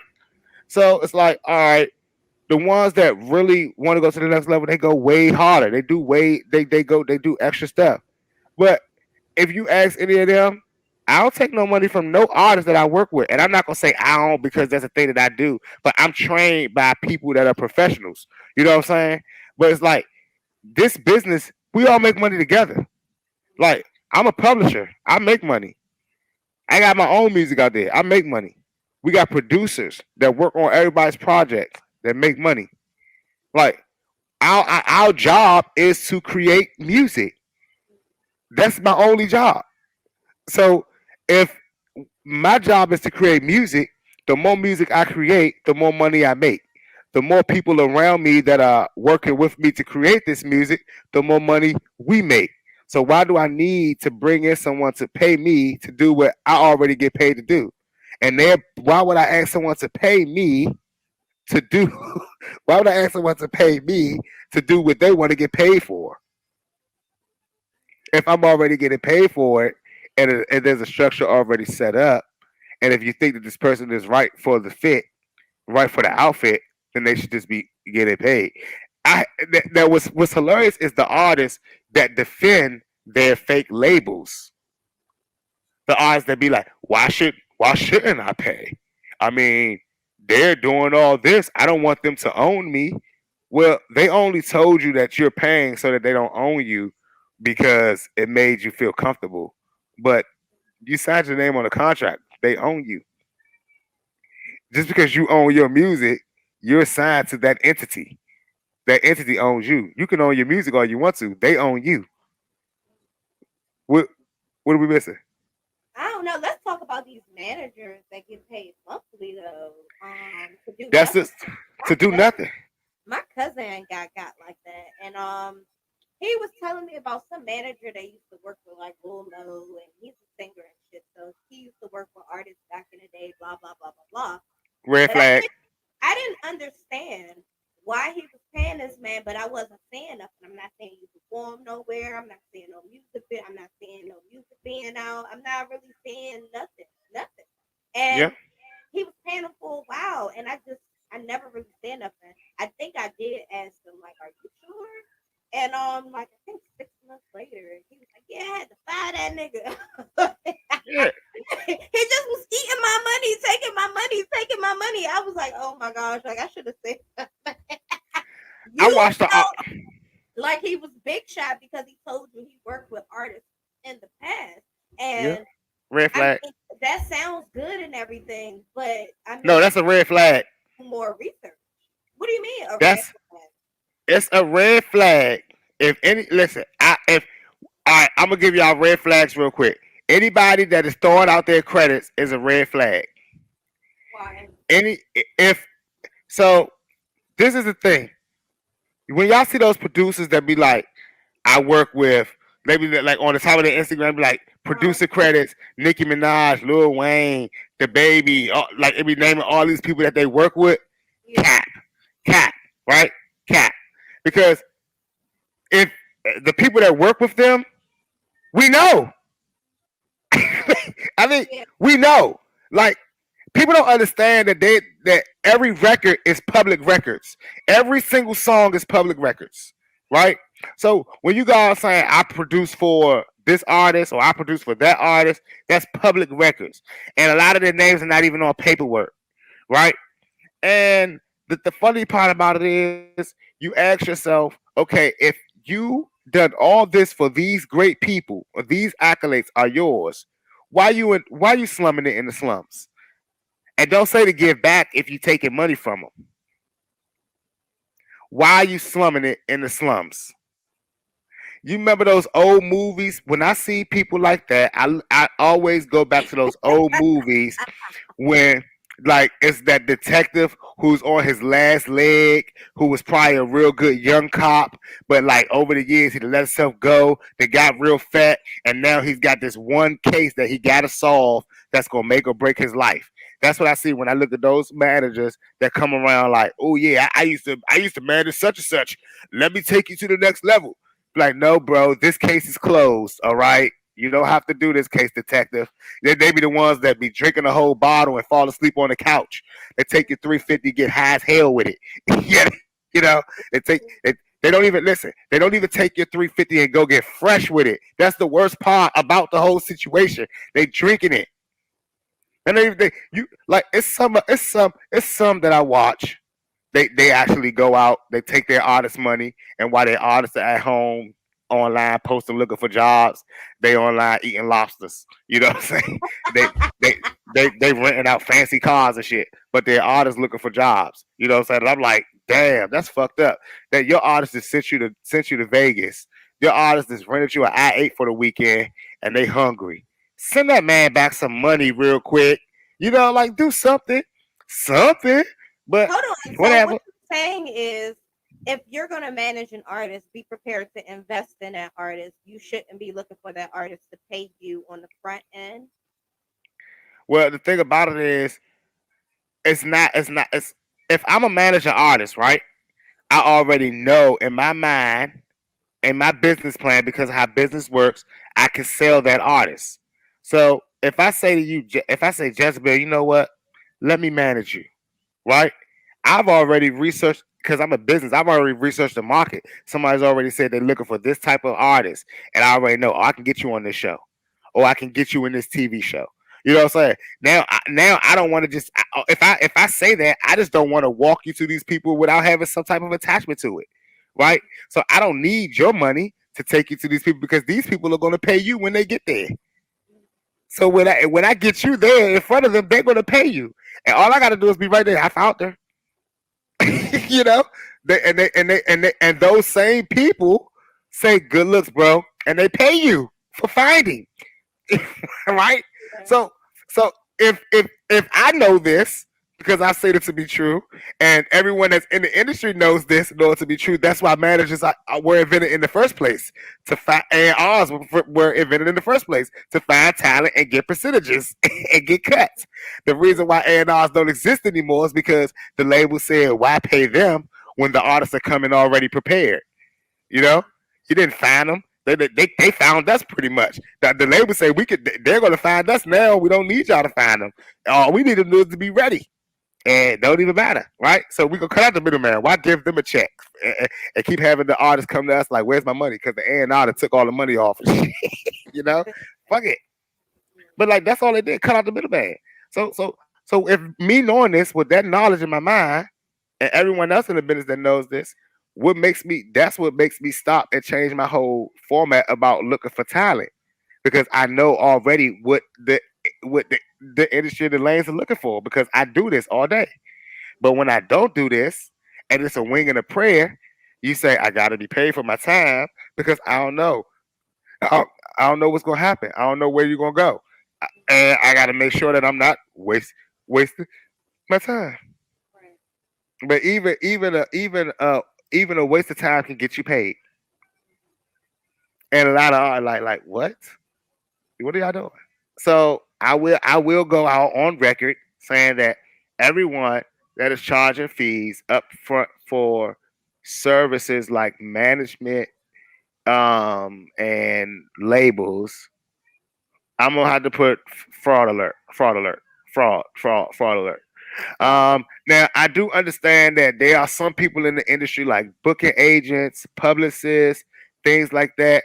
These organizations, some online may charge y'all fees to join. And I honestly, if y'all want to join these services and stuff like that, $99, see if you get a few gigs, because usually it's all BS, right? It's all BS. That's how the system works. If you want to get booked for gigs, you have to research booking agencies and sign with a booking agency that you feel is right for you.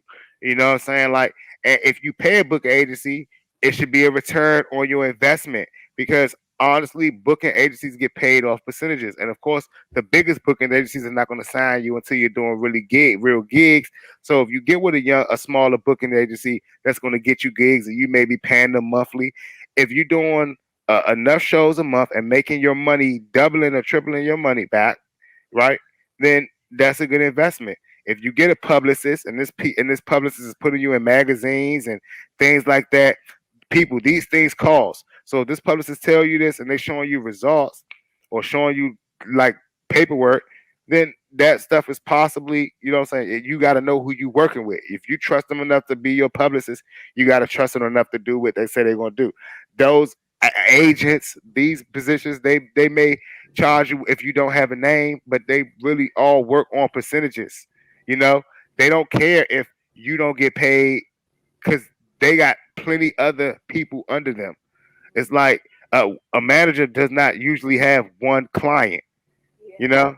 So it's like, all right, I'm not gonna worry. When you ready, you ready. Your hunger level tells me when you're ready. Because your job as an artist with your manager is to say, I got this record, I got this record, I got this record, I got this, I got this, I got this. So that he can say, hey, check out my artist record, check out this artist record, check out this artist record. And one of the people that he's doing that to say, oh, I like this one. How much for a gig? Can we get him on the show? Can we take him here? Oh, can he wear this? Can he do that? You know, that's how that works. Your manager has to have stuff for you to work. But if you sit there with a manager like, oh, my manager, I need him to do something. My manager got to do something. I ain't been in the studio. I ain't been in the studio all week. That's not your manager's job to put you in the studio, artist. It's your job to get in the damn studio. It's your job to give your manager something to work. It's not his job to get work for you if you don't have work, and it's not his job to make work for you. You know, his job is to make sure that you get paid for the work that you're doing. That's how that works. If you do a show, he's to make sure you get paid. If you in the studio, he's to make sure that that record is taken care of, sent to the next person for mixing and mastering, all that good stuff. He's that phase. He may be the person to make sure, you know, there's different levels of management. Y'all gotta read y'all business of music, and learn that, because everybody need to read that book. Volume 8 will do y'all good. There's like 10 or 11 volumes. You can get the last volume. Only thing that the volumes change in additions is the times. You know, now we're in the digital era, so the 10th edition addresses the digital era. So y'all need to get into it, man. Read them. But of course, y'all already know. If y'all don't know, hit that like and subscribe button down at the bottom, because this is one list show each and every Monday. Now, Jezebel, what you got coming up? Well, this Wednesday I am kicking off a lunch hour show. So you guys tune in. I'll be on YouTube from 12 to 2. I'm thinking I'll start about 12:30, maybe 12:30 to 1:30. Just Nice. midweek covering new music that I've seen out this week. Of course y'all know I'm starting with the DMV. That's how I roll. Also Fridays we got RG Black in the building. Yeah, Um, yeah. so yeah, this shit about to be lit. And that's pretty much it this week, y'all. It's Labor Day weekend, so eventually Ah, I'll get out. I'll be out. I don't know what parties I'm going to, but I eventually get out. So if y'all see me, say hey. when is Labor Day? Next Monday. Okay. See, I don't know anything about holidays. I'm the worst with holidays. So that means that this weekend gonna be a little crazy. I actually have an artist coming down to Atlanta. We're gonna start working on his album. I'm working with a new artist. I just signed a new 15-year-old. That's about to be lit. Um, and of course, y'all already know. If you don't know, Saturday morning at 11, I will be live on Hip Hop 95. Hip Hop 95. Tune in and just ride.